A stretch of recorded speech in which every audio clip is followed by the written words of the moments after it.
says she loves me. Isn't it lovely when the one you lusting is the one you're loving? Most people don't really realize, but the point of putting chains on African people was to get African people used to limitation. Those chains literally taught us that we would never be the fullness of what we ever once were. And one of the things that chains did to African people is it kept us from touching each other. And the power of our touch, the power of our anointing is really what our children have missed. We reprimand our children, but we don't anoint our children. Our children don't know the feel of our hands in the love of their being and their existence. They know of the feel of our hands, especially as Black men, in reprimand or in punishment. But they don't look forward to us touching them. And if you ever have a child who looks forward to your touch, that child will come seek you when it's time for that child to make life decisions. Because it's your ashe that makes that child most excited. You know, I'm trying not to get excited. You know, it don't take me and you. No, because I have some things I wanted to talk with you about, and so I spent a good 30 minutes watching Kirk Franklin's documentary, which is also a promotion for his next album, which I think is genius and brilliant. And Kirk Franklin has been masterful at taking us on these journeys through song, right? Yes. Through the word, and then bringing it out through music. We're going to talk about music today. So this is a perfect alignment. Y'all, I didn't talk to Dr. Black. I haven't had a chance to talk with him. So he didn't know where I was going. I didn't send him nothing. I sent him nothing. I never send him anything. Sometimes I'll send him an article. Please read this before you come on. I have not sent you a thing. Kirk Franklin talks about being adopted by a 65-year-old Black woman. I think he was 4 years old. She was a relative. But he also talks about knowing his mother. He would see her maybe once or twice a year, which he said was more painful than he related it to like white people being adopted. You know, you may not know who your parents are, but you know that you were wanted in a situation. But to see your mother, he's like, the wound never heals because there she is. There she is. And why isn't she taking me with her? Why is she continuously leaving? So the self-hatred, the insecurity, and he talks about, growing up, being bullied, not having anybody that he could run to except the Lord. Right. The piano and music was where he found his solace, but he was still struggling as a human being all the way through his adulthood, right? Yes. And I think about, man, this thing, if you watch it, you're going to go through some stuff. And I was talking to Dr. Carr this week because I said, I can't personally relate to it because I knew I was always wanted.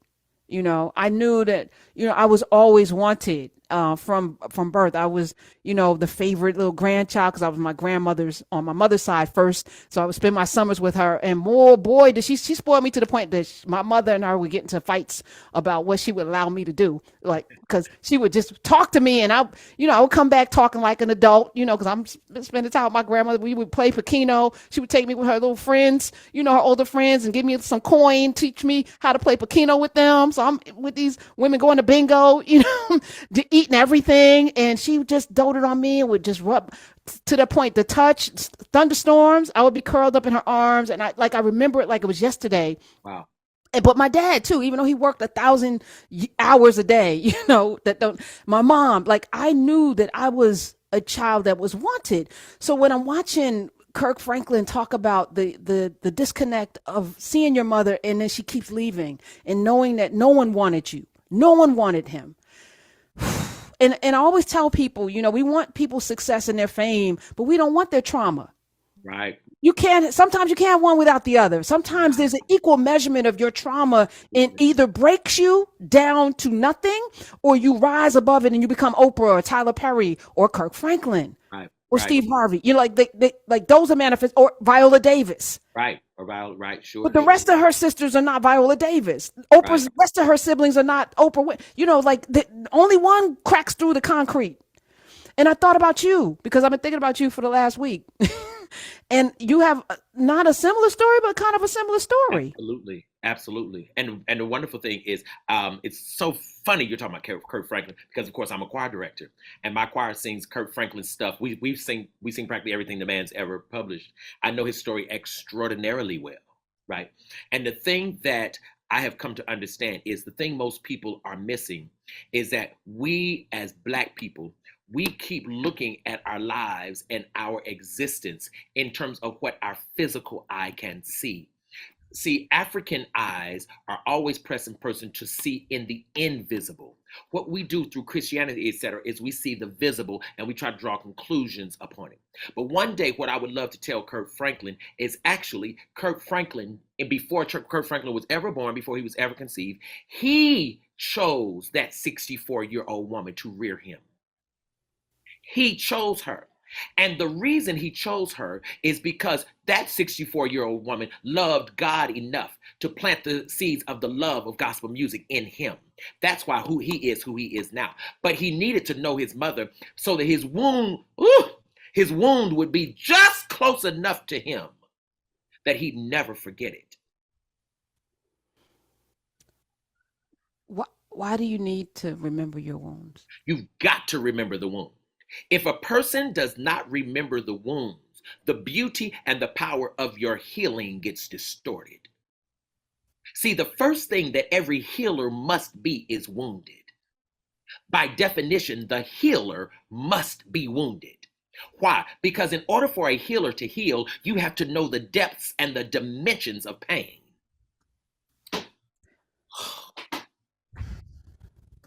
Lord, please help me. You've said this before, and I'm still struggling with it because I think most of us, our life's mission is to not be in pain. So Yes.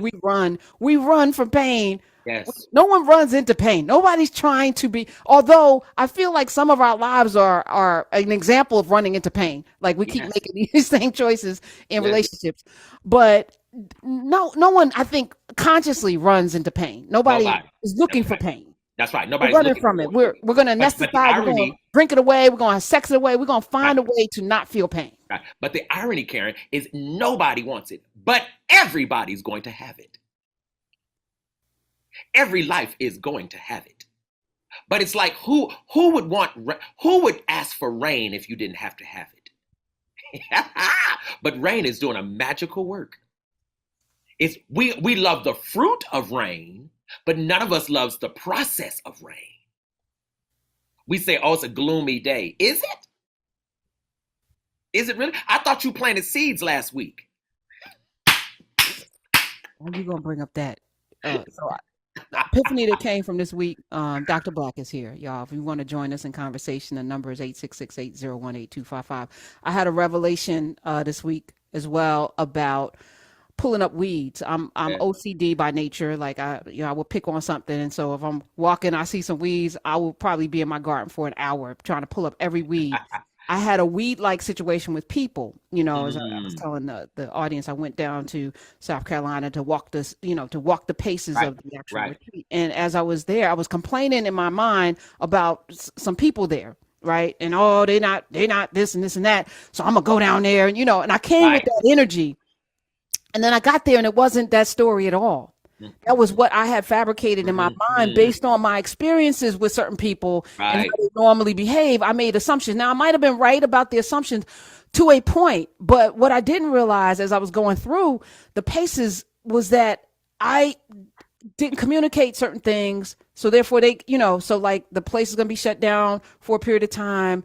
And then there was like no noise on the beach. And then I was like, but then they were like, no, it's 10 o'clock. We're going to be off the beach by 10 o'clock. So I was like, in my mind, they're ruining the singing. And then, so I'm like going through this and they were like, nah, come on. And then they were like, no lights. You can't have lights. And I was like, all of this resistance, but they have turtles. It's a sanctuary, actually. It's literally a sanctuary, an Audubon sanctuary for wildlife, right? So there's butterflies and birds and turtles. Sea turtles are attracted to the light, which I didn't know anything about. So if you have lights on the beach, you're going to put the life of the sea turtle in jeopardy. Right. It wasn't explained to me by the person I was dealing with. I was like, that's all that needed to be said. I can understand that. You know what I'm saying? So in communication, what I'm realizing is most of our conflict is in a lack of communication. And then we make these assumptions and then we act out of the assumptions. And then you create these, conflicting barriers that then keep you at odds. And it just turned everything around, and it was the most loving experience. I can tell you that I'm excited. Like I left there, like I cannot wait to come back here many times, not just in January, because of what I understand about this space now and the Yes. people. Yes. Oh my goodness. Woo. So I want to just, say even that. So I came to this conclusion, instead of worrying about the weeds, let me just plant more seeds. And in planting the seeds, I'm going to pray for these people. So I came into that meeting praying for everybody in the meeting, praying for everything that we were going to come into contact with. And I left there with the exact answer to my prayers, because instead of complaining, pulling up the weeds and worrying about the weeds, I sowed seeds of love. And it came back in that period of time. And I was like, can this work in other areas? So I've been trying this. I've been working it out, Dr. Black. And guess what? It works. Of course it works. Because Karen, if I'm gonna be bold in this instance, if you're not careful, you underestimate your ashe. You underestimate your ashe. In other words, if you're not careful, as spiritual a woman as you are, and with the unbelievable goal you have for this project, right, in terms of transforming people's lives, you have set this up to transform human life. God, trees, flowers, the butterflies, they all agree with you. So there was nothing for you to fight. There was nothing for you to worry about. Even when it looked like it wasn't, of course it was going to be right, because your righteousness was in the conceptualization. You were already in the righteousness. There was nothing for you to fight. All you were supposed to do is stand back and watch God open the way. You said this was a sanctuary. Well, of course it's a sanctuary, because you were bringing people down for a spiritual experience. Of course it's a sanctuary.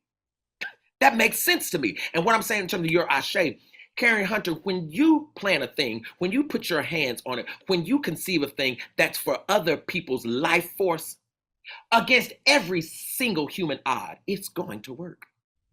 But you got to stand on that before you see that it's going to work. And as it's falling apart, seemingly, you got to stand right there still and watch it all come right back together. That's the power of your ashe. See, everybody doesn't have that power of the ashe, because everybody's motives are not always pure. Everybody's motives is not always other people's transformation. Sometimes people's motive is their own money. In your case, the whole point of doing this is because you want people to get a taste of what it is you feast off of all the time.